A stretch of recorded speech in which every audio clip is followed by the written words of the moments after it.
La medicina de los mayas. Los mayas son de la península Yucatán y se extendieron por toda Centroamérica. La civilización maya fue muy avanzada y tuvo una cultura rica. Su medicina era una mezcla de la religión y la ciencia. Los sacerdotes administraban la medicina porque tuvieron educación extensiva sobre el arte.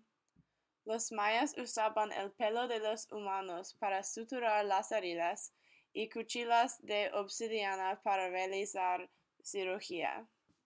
En los Estados Unidos, doctores usan nylon para suturar las heridas, pero como los mayas usan cuchillas de obsidiana para las operaciones de corazón. Los mayas usaban medicina herbolaria para enfermedad mental, en contraste con los Estados Unidos, donde usan medicina que fue hecho por hombre.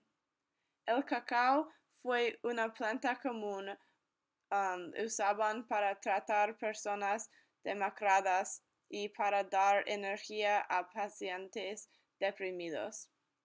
Creían que no hay una separación entre el cuerpo y el alma.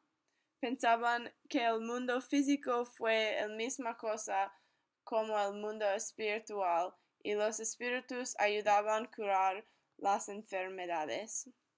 En general, la medicina de los mayas tenía más énfasis en el mundo espiritual y la habilidad de la naturaleza que los Estados Unidos.